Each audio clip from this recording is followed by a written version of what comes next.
বাংলা গানের জগতে তিনি এক মহীরুহ।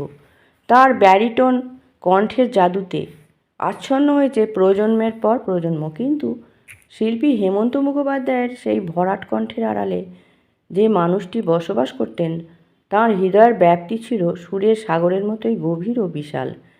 খ্যাতি, যশ বা লেজেন্ড তকমা কোনো কিছুই তাঁর সহজাত সরলতা আর মাটির কাছাকাছি থাকার অভ্যেসকে এতটুকু ম্লান করতে পারেনি। তাঁর জীবনের ছোট ছোট ঘটনাগুলোই প্রমাণ করে তিনি শুধু সুরের সাধক ছিলেন না, ছিলেন জীবনরসিক ও মানবিকতার এক অনন্য পাঠশালা। একবার এক কৌতুকপ্রদ ঘটনা ঘটেছিল কলকাতার এক রেকর্ডিং স্টুডিওতে। হেমন্তবাবু গান রেকর্ড করতে গিয়েছেন। সেখানে সদ্য কাজে যোগ দেওয়া এক চাওয়ালা তখনও জানতো না কে এই ধোপদুরস্ত ধুতি শার্ট পরা ভদ্রলোক। রেকর্ডিংয়ের ফাঁকে হেমন্তবাবু চা চাইলেন। সেই নবাগত চাওয়ালা বেশ কড়া সুরেই তাকে শুনিয়ে দিল, আপনার গলা খুব ভারী, এত চিনি খেয়ে কাজ করবেন কিভাবে? আমি 1 চামচের বেশি চিনি দেব না। এমন শাসনে অন্য কেউ হলে হয়তো রেগে যেতেন, কিন্তু হেমন্ত মুখোপাধ্যায় তো অন্য ধাতুতে গড়া। তিনি মুচকি হেসে শান্তভাবে বললেন, আচ্ছা ভাই, তুমি যেটা ভালো মনে করো সেটাই দাও, তবে আজ আমার গলার দায়িত্ব কিন্তু তোমার হাতে। পরবর্তী সময়ে সেই চাওয়ালা যখন জানতে পারল যে তিনি স্বয়ং হেমন্ত মুখোপাধ্যায়, তখন লজ্জায় আর ভয়ে সে ক্ষমা চাইতে শুরু করে। কিন্তু হেমন্তবাবু আবারও সেই ভুবন ভোলানো হাসি দিয়ে তাকে আশ্বস্ত করে বললেন, তোমার চায়ের দায়িত্বে কিন্তু আমি পুরোপুরি সন্তুষ্ট। আমার গান ভালো হলে তার কৃতিত্ব তো তোমারই। এই নিরহংকার মানসিকতার পরিচয় শুধু কলকাতায় নয়, মুম্বাইয়ের মায়ানগরীতেও বারবার পাওয়া গেছে। একবার মুম্বাইয়ের এক স্টুডিওতে রেকর্ডিংয়ের জন্য গিয়েছেন তিনি। তাঁর কণ্ঠের জাদুতে সেখানে সবাই তাকে পরম শ্রদ্ধায় হেমন্তবাবু বলে ডাকেন। কিন্তু সেখানেও এক নতুন সহকারী তাকে চিনতে না পেরে মস্ত বড় ভুল করে বসল। সে ভেবেছিল হেমন্তবাবু হয়তো সাধারণ কোনো কর্মী, তাই তাকে স্টুডিওর বাইরে একটি পিয়ানো সারানোর কাজে সাহায্য করতে বলল। বিন্দুমাত্র দ্বিধা না করে, কোনো প্রতিবাদ না জানিয়ে হাসি মুখে হেমন্ত মুখোপাধ্যায় পিয়ানো সারাতে হাত লাগালেন। দৃশ্যটি দেখে উপস্থিত অন্য একজন আঁতকে উঠে চিৎকার করে বললেন, এ কী করছেন? উনি তো হেমন্ত মুখোপাধ্যায়। সহকারী ছেলেটি লজ্জায় মাটিতে মিশে যাচ্ছিল, কিন্তু হেমন্তবাবু তাঁর সহজাত রসবোধ দিয়ে পরিস্থিতি হালকা করে দিয়ে বললেন, কোনো অসুবিধে নেই, শিল্পীকে তো সবসময় ভার সামলাতেই হয়। খ্যাতির শিখরে থেকেও মাটির পৃথিবীতে পা রেখে চলার এই শিক্ষা তিনি শুধু নিজের জীবনেই রাখেননি, নবীনদের মধ্যেও সরিয়ে দিয়ে গেছেন। একবার এক সদ্য গানের জগতে পা রাখা তরুণ শিল্পী অনেক স্বপ্ন আর বুক ভরা সংশয় নিয়ে তার কাছে এলেন। নিজের গান শোনানোর পর ভয়ে ভয়ে প্রশ্ন করলেন, হেমন্তদা, আমার গলা কেমন? চারপাশে তখন পিন পতন নীরবতা, কিন্তু হেমন্তদার উত্তরটি ছিল এক অমোঘ জীবন দর্শন। তিনি হেসে বললেন, তোমার গলা তো সেকেন্ড ক্লাস, তবে তুমি যদি হৃদয় দিয়ে গান গাও, শ্রোতাদের কাছে তা ফার্স্ট ক্লাস হয়ে যাবে। সেদিন তিনি বুঝিয়ে দিয়েছিলেন, গান কেবল গলার কারুকাজ নয়, গান হলো হৃদয়ের ভাষা। ভাষার প্রসঙ্গ যখন এলো, তখন আরেকটি ঘটনার কথা না বললেই নয়।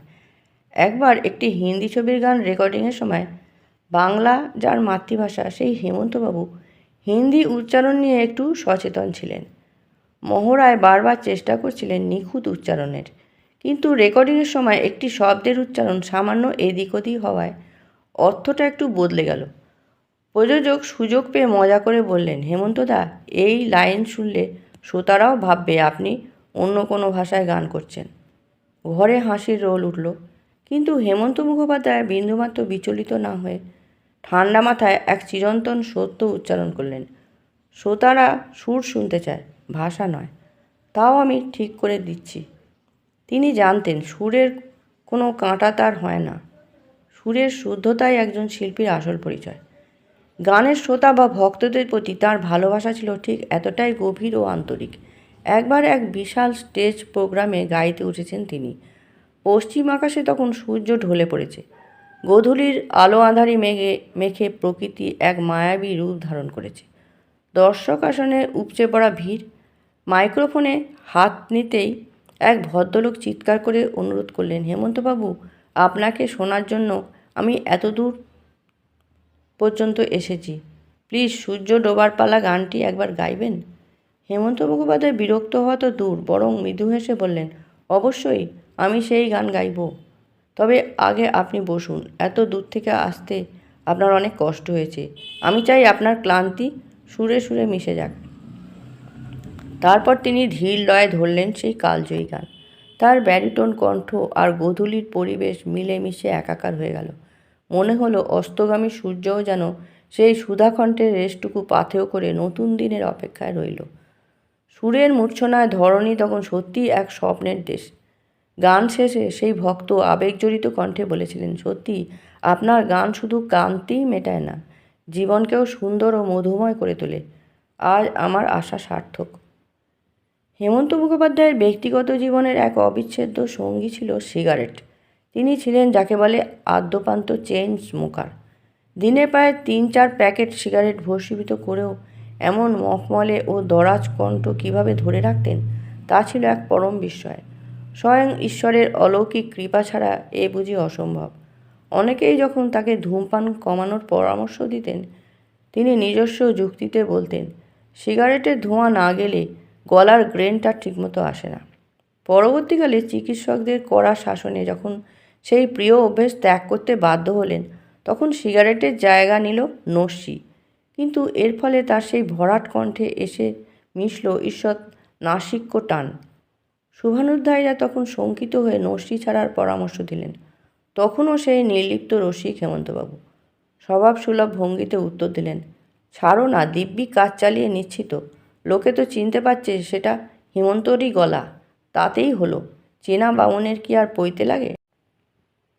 তিনি শুধু সুরের জাদুকর ছিলেন না, ছিলেন জীবন, রসবোধ এবং শিল্পের এক নিবেদিত প্রাণ দিশারি। পাহাড় প্রমাণ এই প্রতিভার সরলতা ছিল শিশুসুলভ। সাংগীতিক ইতিহাসের পাতায় তিনি রেখে গেছেন এক অমলিন বার্তা, গান কেবল গলার নয়, হৃদয়ের। আর জীবন যত সহজ ও মানবিক হয়, সুরও ততটাই সহজ ও মর্মস্পর্শী হয়ে ওঠে।